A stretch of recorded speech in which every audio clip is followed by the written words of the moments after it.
Halo teman-teman, kembali lagi bersama saya Muhammad Ihsanuddin Athohir, mahasiswa Fakultas Ekonomi dan Bisnis Universitas Sriwadaya Gunung Jati, Prodi Manajemen. Saya dari kelas 2J Manajemen SDM dengan NPM 1210229. Di video kali ini saya akan membahas tentang pembelajaran Human Capital berkualitas unggul. Untuk selengkapnya, mari kita simak videonya. Membangun human capital atau modal manusia yang berkualitas unggul. Human capital dan manajemen. Sumber daya manusia.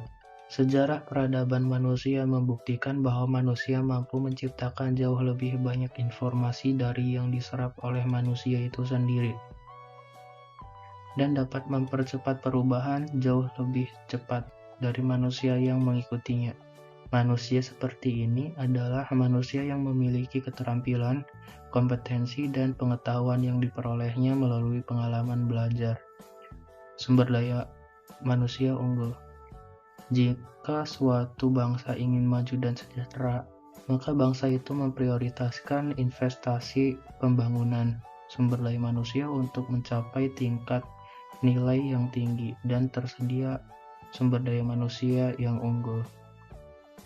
Menekankan nilai ini membantu manusia lebih kreatif, produktif, dan mampu menyelesaikan masalah yang dihadapi dan bekerja sama dengan komitmen dan dedikasi tinggi didukung dengan integritas tinggi. Investasi pendidikan untuk SDM unggul. Pembangunan human capital melalui investasi pendidikan oleh pemerintah, swasta, maupun masyarakat penting untuk mempersiapkan masa depan bangsa yang lebih baik. Variabel penting SDM. Variabel penting dalam SDM adalah kemampuan, sikap, nilai-nilai, kebutuhan, dan karakteristik demografinya. Variabel tersebut menurut Camus dipengaruhi oleh lingkungan seperti norma dan nilai-nilai masyarakat, tingkat pendidikan, peluang yang tersedia. Pentingnya manajemen SDM. Sifat manajemen SDM selalu berkembang, baik jumlah maupun mutunya. Maka untuk memperoleh keseimbangan antara SDM yang tersedia dengan tingkat perkembangan ekonomi pada tahap tertentu diperlukan manajemen SDM yang tepat pada tingkat nasional dan daerah. Penekanan kualitas SDM. Yang pertama ada kualitas spiritual, meliputi aspek iman, takwa, dan moral. Yang kedua kualitas masyarakat dan berbangsa, termasuk setia kawanan, sosial, rasa tanggung jawab, dan disiplin sosial. Dan yang ketiga kualitas karya, yang meliputi faktor pribadi yaitu kecerdasan, pengetahuan, keterampilan, dan mandiri. Yang B faktor lingkungan dalam organisasi seperti situasi kerja dan kepemimpinan. Yang C faktor luar organisasi seperti memahami nilai-nilai sosial dan ekonomi. Kebutuhan SDM di Indonesia. Dari pandangan di atas, ditegaskan SDM yang diperlukan Indonesia adalah orang yang cakap, dapat dipercaya, memiliki motivasi tinggi, memiliki kemampuan dan kecakapan, menciptakan iklim hubungan yang produktif, dan mengembangkan iklim kerjasama tim yang solid.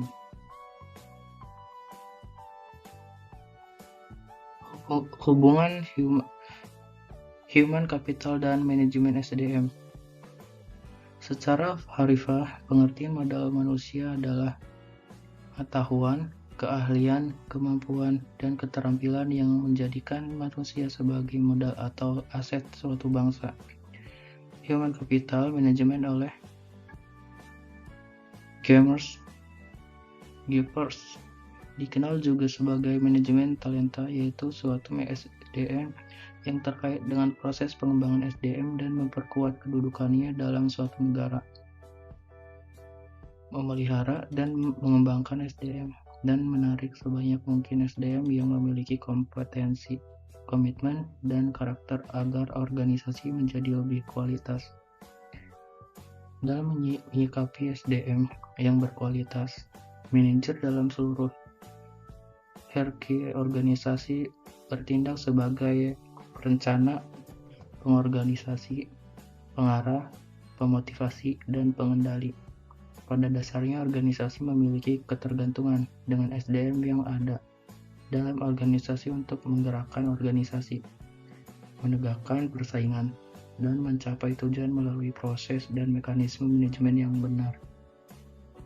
Dalam Human Capital, MSDM adalah penggunaan dan pengaplikasian fungsi-fungsi manajemen yang memfokuskan perhatiannya pada pengelola dan pengaturan peran SDM dalam suatu organisasi.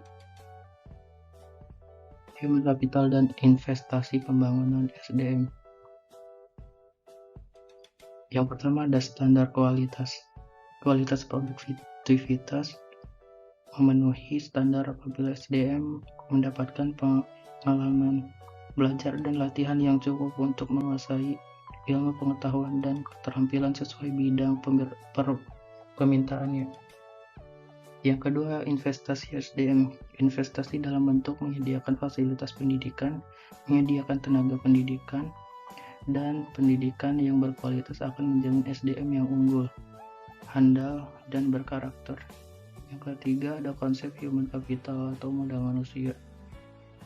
Konsep human capital berkaitan dengan fakta bahwa pada dasarnya manusia akan menanamkan investasi dalam dirinya melalui pendidikan, pelatihan, dan aktivitas lain yang akan meningkatkan pendapatan mereka di masa depan melalui peningkatan penghasilan seumur hidup. Dan yang terakhir, penempatan SDM. Penempatan orang apresiasi dan bereputasi akan memberikan jaminan bahwa pembangunan human capital dalam organisasi pendidikan dapat memenuhi target SDM yang diharapkan.